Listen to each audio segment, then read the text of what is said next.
आज के सेशन में हम अपने प्लॉट की जोनिंग कैलकुलेशन सीखेंगे, जो कि हम एक्सेल शीट पे कुछ इस तरह से करेंगे। उसके लिए हमें ये भी बहुत सिंपल सा प्रोसीजर होगा। इसमें हमें कुछ नहीं करना है। हमें जो हमारे प्लॉट की विड्थ है, लेंथ है और जो नॉर्थ डिग्री है, वो एंटर करते ही हमें सारा अपना डेटा ये मिल जाएगा। हमारा जो बार चार्ट है वो उसी के अकॉर्डिंग जोनल स्ट्रेंथ शो करने लगेगा। उसके बाद जो एरिया ऐड हो रहा है, या माने कि हमारा अगर कोई एरिया एक्सटेंड हो रहा है किसी प्लॉट में, तो वो हम उस पर्टिकुलर जोन में ऐड कर देंगे। और अगर कोई एरिया कटा हुआ है तो उसको हम कट वाले जो रो है उसमें उसको एंटर करके उस जोन में उसकी हम स्ट्रेंथ कैलकुलेट कर लेंगे। तो शुरू करते हैं। सबसे पहले हम चलते हैं ऑटोकैड में, जहाँ पे ये सारी कैलकुलेशन होगी।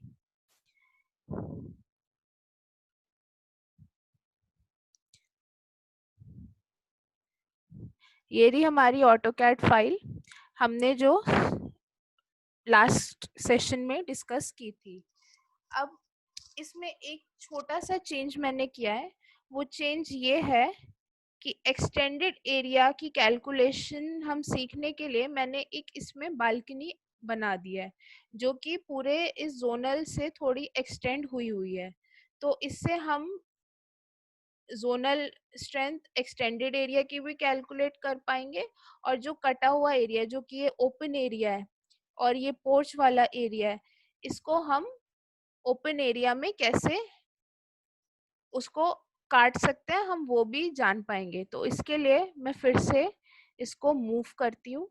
मूव करने का एक तरीका और होता है, जैसे माउस से ही आप ऑपरेट कर सकते हैं। आपने इस ऑब्जेक्ट पे क्लिक किया, राइट क्लिक किया, उसके बाद फिर आपने मूव पे क्लिक किया, फिर आपने वही same procedure base point select किया और उसको प्लॉट के सेंटर से मिला दिया। तो आपका ये नॉर्थ सेट हो गया। इसमें आपको फिर कीबोर्ड कुछ यूज नहीं करना पड़ा, आपने सिर्फ माउस से ऑपरेट करके सारा नॉर्थिंग उसकी सेट कर दी। इसके बाद अब बारी आती है हमें एरिया एनालिसिस। हम देखेंगे पहले हमारे प्लॉट की विड्थ और लेंथ कितनी है, जो कि है 23 फीट 1.5 इंचेस, जो कि लगभग फीट में हो गया 23.125 फीट। और इसकी जो लंबाई है वो इसका डबल है, 43 फीट 1.5 इंचेस, जो कि हो गया 43.125 इंचेस। नॉर्थिंग इसकी हमने 35 डिग्री ली थी। तो अब हम इसकी ये एंट्रीज अपने बार चार्ट में डाल देंगे। वो करने के लिए मैं बार चार्ट एक्सेल शीट खोलती हूँ अपनी। उसके बाद जो मेरी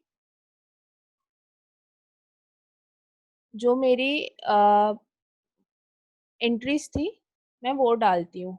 उसके लिए मैं विड्थ वाले कॉलम पे जाऊंगी और वहां पे अपनी एंट्री 23.12 एंटर कर दूंगी। उसके बाद मैं लेंथ डालूंगी, जो कि 43.12 जैसा कि डली हुई है वही है। मैं फिर एंटर करूंगी, मैं अपना नॉर्थ डाल दूंगी, जो कि 35 डिग्री है। ये डालने के बाद ये मेरा बार चार्ट एनालिसिस आ गया है। अब चेक करने के लिए कि ये जो इसमें बार चार्ट शो कर रहा है वो सही है या नहीं, तो आप कोई भी पर्टिकुलर एक जोन ले लीजिए। मैं नॉर्थ ही लूंगी। नॉर्थ का जो हमारा स्केल है वो 40 फीट स्क्वायर के अराउंड शो कर रहा है, स्क्वायर फीट के अराउंड शो कर रहा है। तो मैं अब अपने नॉर्थ की एरिया निकालूंगी। नॉर्थ जोन मेरा यहाँ पर है। तो इस एरिया को निकालने के लिए मैं जो मेरा होता है कमांड, वो होता है डबल ए एंटर।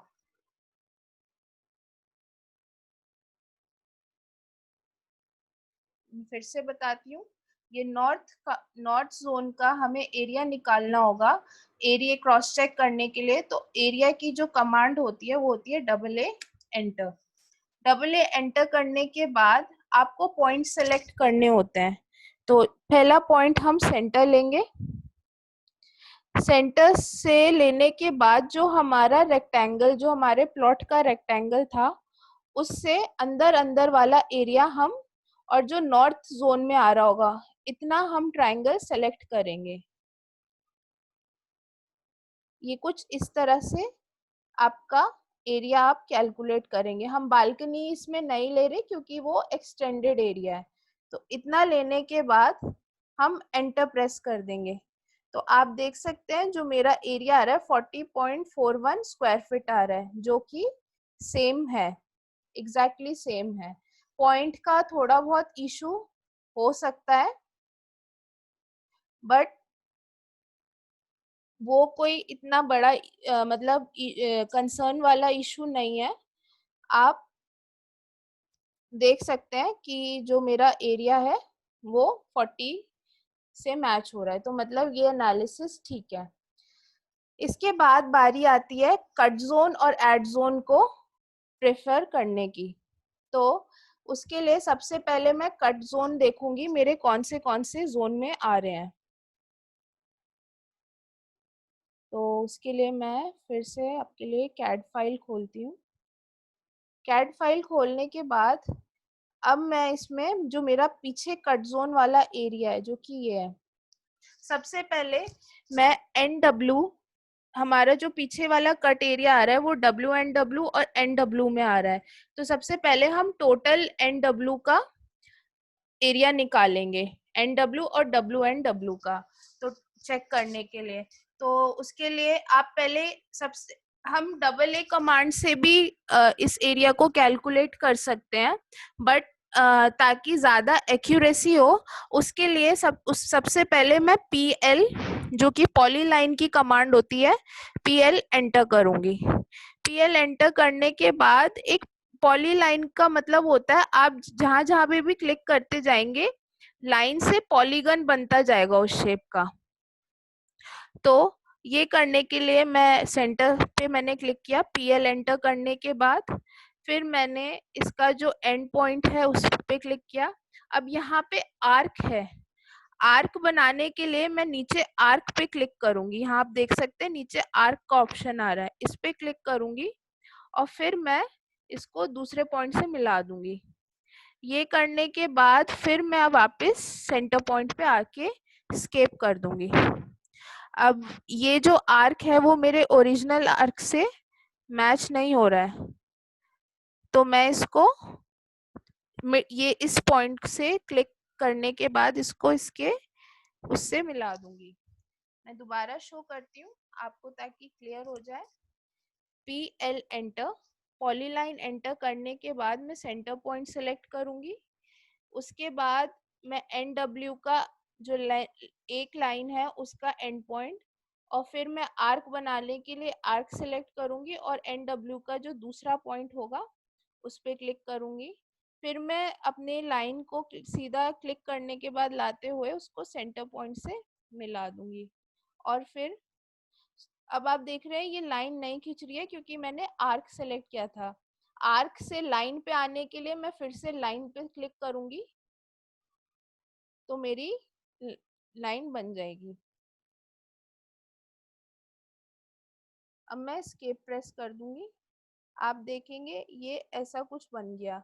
अब ये बाहर निकल रहा है आर्क हमारा, तो हमें कुछ नहीं करना, हमें इसके सेंटर पॉइंट पे ये जो ब्लॉक सा है छोटा सा, इस पे क्लिक करके, क्लिक करने के बाद हमें यहाँ पे आके इसको मिला के छोड़ देना है। तो ये एक हमारा पॉलीगन बन गया। अब मुझे एरिया निकालना होगा तो मैं इस पॉली लाइन के थ्रू इसका एरिया निकाल सकती हूँ। तो उसके लिए मैं डबल ए एंटर करूंगी, फिर मैं ऐड ऑब्जेक्ट पे क्लिक करूंगी। ऑब्जेक्ट पे क्लिक करने के बाद मैंने जो पॉली लाइन बनाई थी उस पे क्लिक कर दूंगी। तो उस पॉली लाइन का जो एरिया आ रहा है 91.33 आ रहा है, और जो हमारा नॉर्थ का सॉरी एन डब्ल्यू का जो हमारा एरिया आ रहा है वो 95.5 आ रहा है। इतना फर्क आ सकता है क्योंकि हमारा जो कर्व है थोड़ा सा, वो आप देख रहे हैं जैसे ये एरिया जो ऊपर का एरिया है ये हमने नहीं लिया क्योंकि हमारा शक्ति चक्र उतना बड़ा नहीं आ रहा, तो उसमें कोई घबराने वाली बात नहीं है। इतना अगर फर्क आ रहा है तो वो नेग्लिजिबल है, इतना आप ले सकते हैं। सिमिलरली तो ये एरिया हम लगभग ठीक मानेंगे, हमारा 90 पॉइंट कुछ आ रहा है, यहाँ पे 95.5 आ रहा है। वो कोई मतलब कोई ऐसी बात नहीं है, वो सही है एरिया। उसके बाद हम सिमिलरली डब्ल्यू एंड डब्ल्यू का एरिया निकालेंगे। उसके लिए क्योंकि इन दोनों के जो एरिया है, दो जोन, हर जोन का एरिया सेम है, सारे जोन इक्वल पार्ट्स में डिवाइडेड है शक्ति चक्र में, तो दोबारा पीएल लाइन यूज करने की बजाय मैं इसको रोटेट कर दूंगी, जो मेरा ये पीएल लाइन मैंने पहले बनाया था। तो उसके लिए आर ओ एंटर करने के बाद आर एंटर रेफरेंस पॉइंट के लिए, फिर मैं इसका एक पॉइंट, सेंटर पॉइंट और लास्ट पॉइंट पे क्लिक करके इसको रोटेट करते हुए डब्ल्यू एंड डब्ल्यू पे ले आऊंगी। डब्ल्यू एंड डब्ल्यू पे लाने के बाद मैं फिर से डबल ए एंटर करूंगी, एरिया की कमांड, फिर मैं ऑब्जेक्ट पे क्लिक करूंगी और फिर उसके बाद मैं उस पर क्लिक करूंगी, जो कि आ रहा है 91.33, और जो मेरा इसमें एरिया आ रहा है 97.2। तो ये भी एरिया लगभग ठीक है। ये हल्का सा वो सर्कल में कर्व आने की वजह से इतना डिफरेंस आ सकता है, जो कि नॉर्मल है।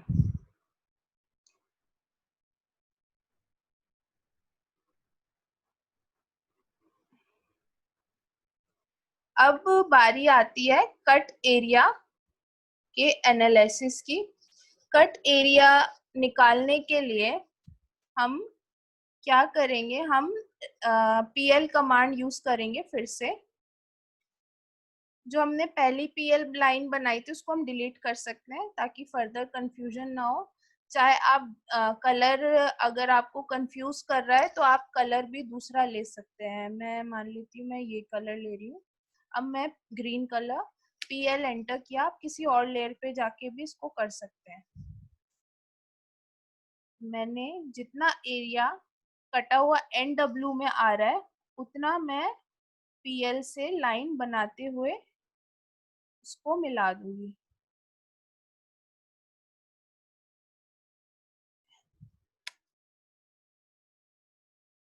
दोबारा से बनाती हूँ, पीएल एंटर, ये लाइन,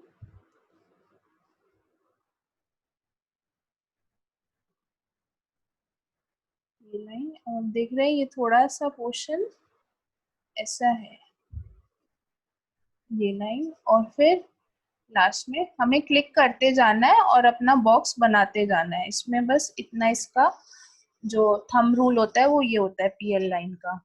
अब ये करने के बाद आप देखेंगे एन डब्ल्यू में जितना कटा हुआ पोर्शन था वो हमने ट्रेस कर लिया है पीएल लाइन से। ट्रेस करने के बाद हम फिर से इसका एरिया निकालेंगे, double A enter, object select करेंगे, ऑब्जेक्ट पे क्लिक किया, ऑब्जेक्ट सेलेक्ट किया, जिसका एरिया आ रहा है 45.63। 45.63 हम एन डब्ल्यू के जो जोन है उसको कट,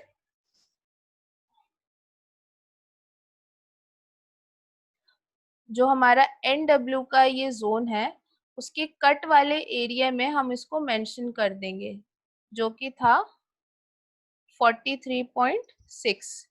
तो मैं इसको एंटर कर देती हूँ, 43.6, जो कि वैल्यू यहाँ पे आ रही है कट एरिया में एन डब्ल्यू वाले कॉलम रो में।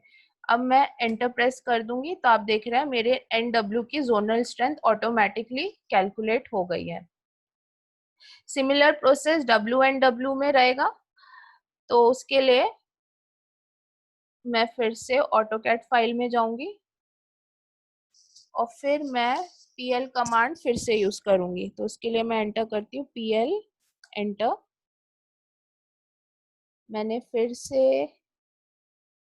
एक ट्रेसिंग की अपने जोन की, जो जो जोन मेरा कटा हुआ है। ये प्रॉपर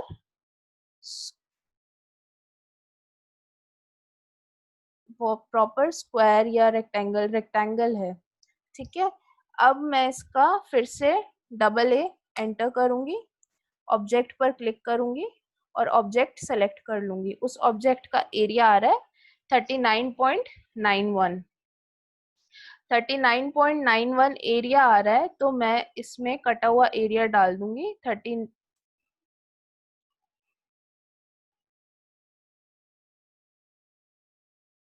39.91, जो इसका कटा हुआ एरिया W में आ रहा है, और फिर मैं एंटर कर दूंगी। तो आपकी W की जोनल स्ट्रेंथ आ गई है, जितना भी उसका बिल्ट मास है उसके हिसाब से।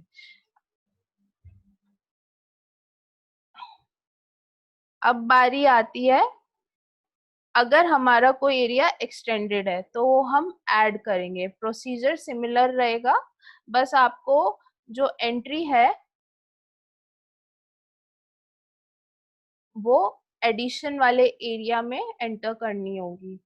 तो अब इसके लिए हम क्योंकि चेक कर चुके हैं, जो वैल्यूज हमारी NW और WNW की आ रही है वो सेम है। तो अब मैं फिर से PL एंटर करूंगी। PL एंटर करने के बाद मैं यहाँ पर जो जितना भी एरिया मेरा नॉर्थ में आ रहा है मैं उसको ट्रेस कर लूंगी। PL एंटर, ये मेरा कुछ इस तरह से एरिया आएगा। ये जो आप देख रहे हैं ब्लू सेलेक्टेड है, ये नॉर्थ में इतना एरिया मेरा आ रहा है। अब ये करने के बाद मैं फिर एरिया कमांड पे जाऊंगी, डबल ए एंटर, ऑब्जेक्ट वहां पे सेलेक्ट करूंगी और अपने ऑब्जेक्ट पे क्लिक करके उसका एरिया जान लूंगी। 30.75 स्क्वायर फीट एरिया बढ़ा हुआ है नॉर्थ जोन का। तो ये एरिया मैं अपने एक्सेल शीट पे डाल दूंगी। नॉर्थ एरिया एड में मैं जाऊंगी 30.75 और फिर मैं एंटर कर दूंगी। तो आपका जो जोनल स्ट्रेंथ नॉर्थ का है वो ऑटोमेटिकली 7.1 पर सेलेक्ट होकर आ गया है। नॉर्थ हमारा और पावरफुल हो गया है। अब बाकी जोन्स जो एक्सटेंडेड है उनका भी यही प्रोसीजर रहेगा। आप देख रहे हैं इसमें एक बालकनी एक्सटेंड होने से नॉर्थ इसका थोड़ा पावरफुल हो गया, NNE पावरफुल हो गया, और बहुत हल्का सा पोर्शन NEW में NE में है वो भी। NW में जो हल्का सा बहुत माइनर सा पोर्शन आ रहा है उसको हम नेग्लेक्ट कर सकते हैं, वो नेग्लिजिबल है।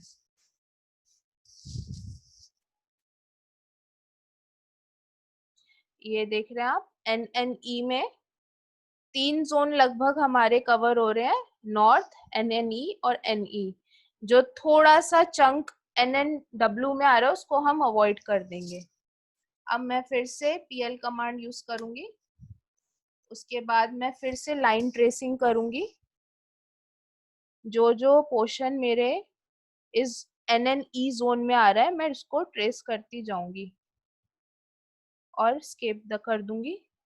उसके बाद मैं डबल ए एंटर करूंगी, ऑब्जेक्ट पे क्लिक करूंगी और अपना ऑब्जेक्ट सिलेक्ट कर लूंगी जिसका एरिया आ रहा है 22.68।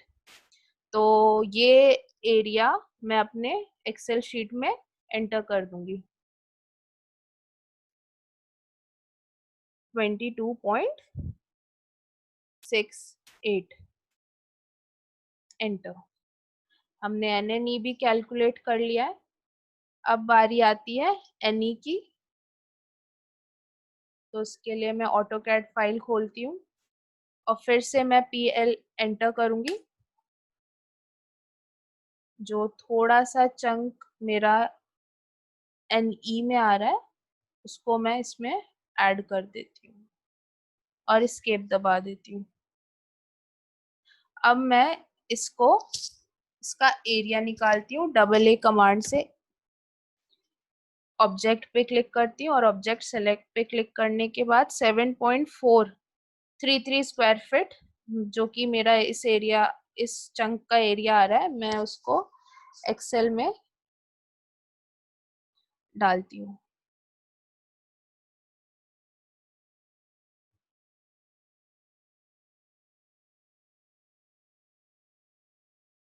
7.43 एंटर। तो हमने एक कटे हुए जोन और एक बड़े हुए जोन की जोनल स्ट्रेंथ काउंट कर लिया है। सेम प्रोसीजर होगा जिससे मैं अपने पोर्च वाले एरिया की, जो कि ये भी कटा हुआ एरिया है, यहाँ पे इनकेस अगर ऊपर एक रूम आ रहा है, अगर अभी तो हमने सिर्फ ग्राउंड फ्लोर प्लान बनाया था, अगर रूम आ रहा है तो रूम में तो ये फिर जो एरिया होगा वो एज इट इज काउंट होगा। उसके लिए हमें ना इसको काटना पड़ेगा ना बढ़ाना पड़ेगा। बट यहाँ पे ये ओपन टू स्काई आप मान लीजिए, तो ये एरिया भी कटा हुआ हम मानेंगे। तो ये करने के लिए सेम प्रोसीजर रहेगा, डबल ए एंटर।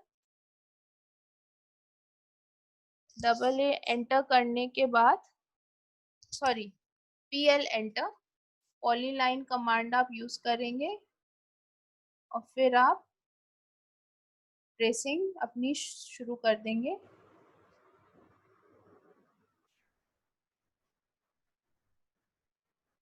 ये जितना पोर्शन,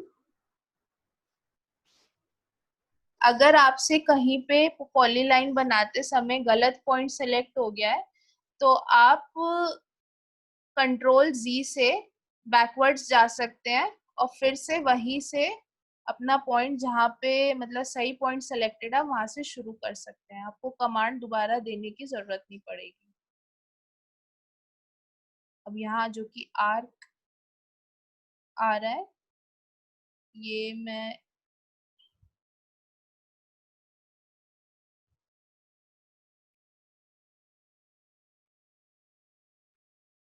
ऑप्शन को सेलेक्ट कर लूंगी। ये इतना एरिया जो मेरा है वो ईस्ट जोन में आ रहा है जो कि कटा हुआ है।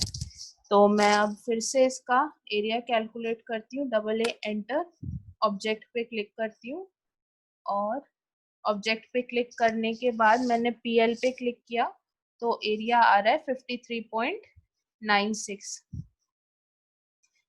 53.96।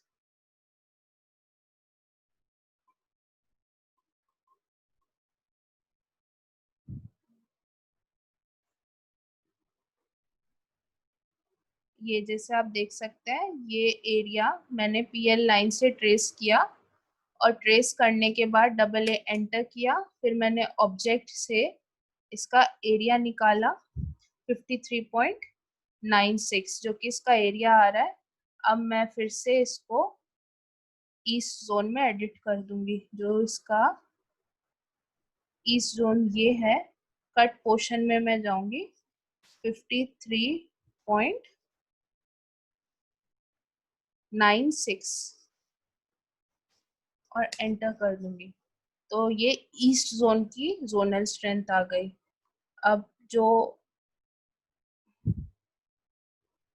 नेक्स्ट है ईएससी, जहाँ पे भी थोड़ा सा यहाँ पे भी ये जोन कटा हुआ है, तो उसको करने के लिए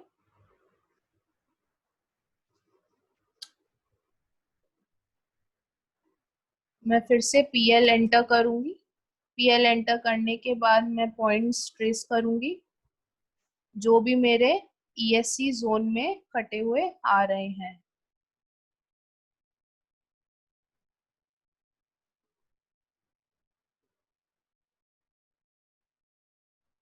आप देख सकते हैं मैंने ईएससी का कटा हुआ पोर्शन ट्रेस कर लिया है। अब मैं फिर से डबल ए एंटर एरिया की कमांड करूंगी, डाल एंटर करूंगी और फिर ऑब्जेक्ट सेलेक्ट करूंगी, फिर अपने पीएल लाइन पे क्लिक करूंगी। दोबारा ट्राई करते हैं, डबल ए एंटर, ऑब्जेक्ट, जो कि एरिया आ रहा है 38.48। तो मैं फिर से इसको उसमें डाल दूंगी 38.48, एंटर। तो इसकी भी जोनल स्ट्रेंथ, हमारे ईएससी जोन की भी हम जोनल स्ट्रेंथ काउंट कर चुके हैं। तो आप देख सकते हैं हमने सारी जोनल स्ट्रेंथ काउंट कर लिया है। हमारे सारे जोन सब सेटल हो चुके हैं और हमारा बार चार्ट भी उसी हिसाब से बन चुका है। अगर आपको ये फाइल आपको सेशन के बाद प्रोवाइड कर दी जाएगी, जिसमें आप डायरेक्टली अपने जो भी जोन विड्थ लेंथ और नॉर्थिंग है अपने प्लॉट की वो एंटर कर सकते हैं। और उसके बाद आप अपने जो भी कट और ऐड एरिया है आपके प्लॉट के, वो आप इसके जो एग्जिस्टिंग है उसके अकॉर्डिंग ये जोन आप कैलकुलेट कर सकते हैं। उसके बाद आप प्रिंट भी निकाल सकते हैं। प्रिंट के लिए आप फाइल पे जाएं, फिर आप प्रिंट ऑप्शन पे जाएं या सीधा कंट्रोल पी सेलेक्ट कर लें और ये आपको प्रीव्यू मिल जाएगा। अब आप इसका फिटिंग इसकी सेट कर सकते हैं। Fit sheet on one page, इसका मतलब जितना भी सारा मैटर है वो एक पेज पे आ जाएगा। मार्जिन आप सेलेक्ट कर सकते हैं, जितना मार्जिन कम रखेंगे उतनी आपकी जो भी मैटर होगा पेज पे वो बड़ा आएगा। तो मैंने मिनिमम मार्जिन रखा है नैरो, जो कि है 0.25, ये वाला मैंने सेलेक्ट किया है। लैंडस्केप मोड पे रहेगा और आप अपना प्रिंटर सेलेक्ट करके इसका प्रिंट का कमांड दे सकते हैं। तो ये सिंपल प्रोसीजर था हमारे जोनल स्ट्रेंथ काउंटिंग का, बार चार्ट एनालिसिस का।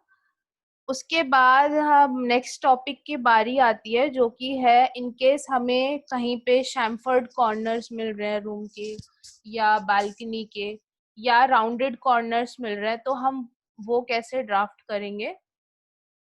तो उसके लिए ऑटोकैड फाइल में मैं वापस आती हूँ और यहाँ पे आपको मैं इस बेडरूम जो हमने फर्स्ट सेशन में ड्राफ्ट किया था, इसके थ्रू आपको बताती हूँ कि कैसे हम कोई भी बालकनी या कोई भी शैम्फर्ड कॉर्नर कैसे हम ड्राफ्ट कर सकते हैं। तो मैं इसको करने के लिए यहाँ पे एक डोर बनाऊंगी इस वॉल पे विंडो के साथ में। तो उसके लिए मैं पहले यहाँ पे अपना स्पेस देखती हूँ, DLI एंटर से डिम लीनियर कमांड से मैं यहाँ पे अपनी 3 फीट की मेरी डोर की स्पेसिंग है यहाँ पे। तो जो बालकनी का डोर होगा वो मैं 2.5 फीट का लगाऊंगी। तो इसको मैं स्केल कर लूंगी, कंट्रोल C कंट्रोल V। ये करने के बाद मैं मूव करूंगी, इसको यहाँ लगा दूंगी और इसको मैं थोड़ा सा स्केल करूंगी, R enter, SC enter, R enter, और मैं इसकी डायमेंशन डाल दूंगी 2.5 फीट। इतना करने के बाद मैं इस विंडो को मूव कर देती हूँ। मान लीजिए मेरी डोर कम विंडो है तो ये एक साथ लग जाएगी। थोड़ा सा इसको मूव करेंगे।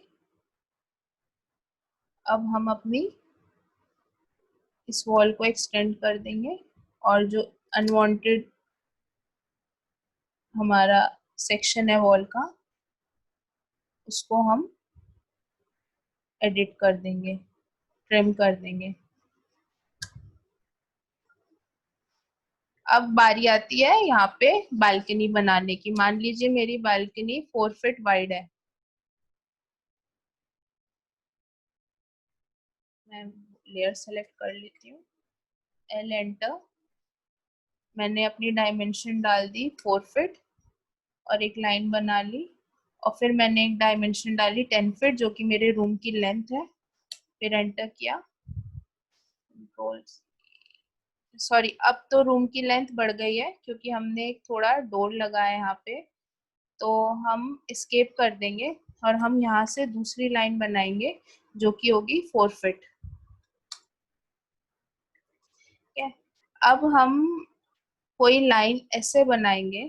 मान लीजिए अब यहाँ पे मान लीजिए मेरा कोई राउंडेड कॉर्नर आ रहा है, तो उसके लिए मैं फिलेट कमांड ही यूज करूंगी, जो कि हम पहले हमने देखा था, जो कमांड हम यूज करते हैं कॉर्नर जॉइंस करने के लिए। तो वही सेम कमांड हम राउंडेड कॉर्नर्स के लिए भी राउंडेड कॉर्नर्स बनाने के लिए भी यूज कर सकते हैं। तो मैं एंटर करूंगी, F एंटर, जो कि फिलेट की कमांड है।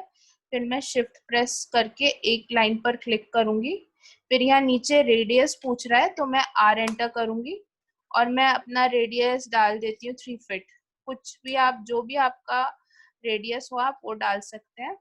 और फिर मैं दूसरी लाइन पे क्लिक कर दूंगी। तो आप देख रहे हैं कि मेरा राउंडेड कॉर्नर बन के आ गया। दूसरी तरफ भी सेम प्रोसीजर है, अगर इस तरफ भी राउंडेड कॉर्नर है तो फिर से आप F एंटर कीजिए, शिफ्ट दबाइए, एक लाइन सेलेक्ट कीजिए, फिर R एंटर कीजिए, उसके बाद आप 3 फीट एंटर कीजिए और दूसरी लाइन पे क्लिक करके ये आपकी बालकनी, जो कि राउंडेड कॉर्नर्स है जिसके, वो बन चुकी है। अब इन केस अगर आपकी बालकनी पूरी सेमी सर्कुलर शेप में है, तो वो कैसे होगा, उसका भी सिंपल प्रोसीजर है।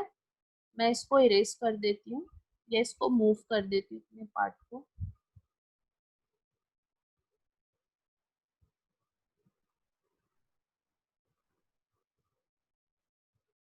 ये मूव कर दिया। अब इनकेस अगर आपको आर्क, पूरा बालकनी आर्क में है, तो आप उसको बनाने के लिए आर्क, ये वाला जो आर्क का आइकन है इस पे क्लिक कर सकते हैं और यहाँ पे आप सेलेक्ट कर सकते हैं आपको किस तरह का आर्क चाहिए। मैं सेलेक्ट कर रही हूँ स्टार्ट, सेंटर और एंड। इसमें हमें 3 पॉइंट सेलेक्ट करने पड़ेंगे। पहला पॉइंट हमारा जहाँ से आर्क स्टार्ट हो रहा है, दूसरा जो सेंटर होगा आर्क का, और तीसरा पॉइंट जो कि एंड होगा।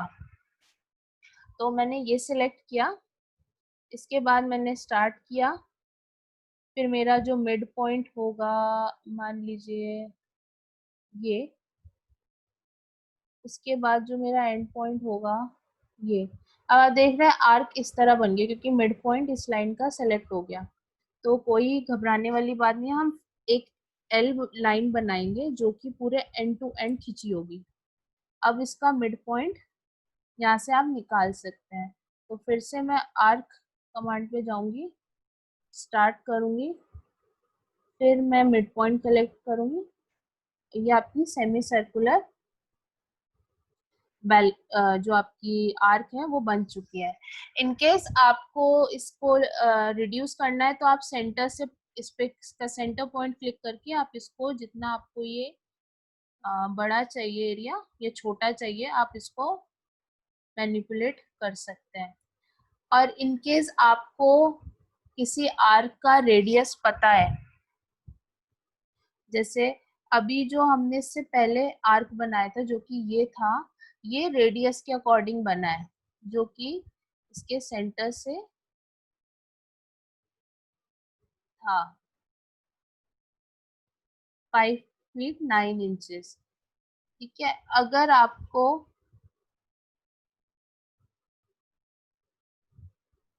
रेडियस पता है, तो आप रेडियस एंटर करने के बाद सर्कल कमांड से भी इसको बना सकते हैं, और जो कटा हुआ, मतलब जो पोर्शन नहीं चाहिए, आप उसको इरेज कर सकते हैं। तो ये सिंपल प्रोसीजर होता है किसी भी कर्व में कोई भी बालकनी या स्पेस आ रहा हो उसे ड्राफ्ट करने का। और जो बारी अब जो होता है, अगर इनकेस हमारे शैम्फर्ड कॉर्नर्स हैं, ये मान लीजिए मेरा 2 फीट है, ये मान लीजिए मेरा भी, ये भी 2 फीट है। अब मुझे यहाँ से एक लाइन बनानी है, तो मैं इसकी @ टाइप करूंगी, जो हमने प्रोसीजर ग्रेडिंग में सीखा था। मैं इसकी लेंथ डालूंगी 3 फीट, लेस देन का साइन, और 45 डिग्रीज पे शैम्फरिंग है। तो मैं, अब आप देख रहे हैं ये शैम्फरिंग उल्टा हो गया है। इस तरफ हो गया है, तो या तो मैं इसको मिरर कमांड से भी इसको मैं सही कर सकती हूँ। एन एंटर कर दूंगी, फिर मैं इसको फिर से MI कर दूंगी, तो मैं जो अननेसेसरी लाइन है उसको मैं हटा दूंगी। सेम प्रोसीजर मेरा इस तरफ रहेगा, चाहे तो मैं इसको MI कर सकती हूँ, मिरर कमांड यूज कर सकती हूँ। इसके लिए मैं सेंटर पॉइंट लाइन का सेलेक्ट करके और Y एंटर कर दूंगी, क्योंकि मुझे सॉरी मैं Z एंटर कर N एंटर करूंगी, क्योंकि मुझे ये लाइन दूसरे कॉर्नर पे भी चाहिए और सोर्स कॉर्नर पे भी चाहिए। तो मैं फिर MI एंटर करूंगी, मैं सेंटर पॉइंट लूंगी और कहीं पे स्क्रीन पे लाके ऑर्थोगोनली इसको क्लिक करके एन एंटर कर लूंगी। तो मेरे अब मैं इन दो शैम्फर्ड कॉर्नर्स को जोड़ लूंगी, तो ये मेरे शैम्फर्ड कॉर्नर वाली बालकनी बन गई है। ये सिंपल प्रोसीजर्स होते हैं जो कि हम किसी भी शैम्फर्ड कॉर्नर या कर्व कॉर्नर्स पे अप्लाई करते हैं। होप आपको ये आज का सेशन यूजफुल रहेगा। आज के लिए इतना ही। अब हमारा जो हमने जो बेसिक ग्रेडिंग और प्रोसीजर्स होते हैं वो हम सीख चुके हैं। ये 4 दिन ये 4 दिन जो इस सेशन के थे वो इसी पर बेस्ड थे। आप इस 4 सेशन के थ्रू अब आपको क्लियर हो गया होगा कैसे हम ऑटो कैड यूज कर सकते हैं वास्तु ग्रेडिंग के लिए और बार चार्ट एनालिसिस के लिए। So thank you very much.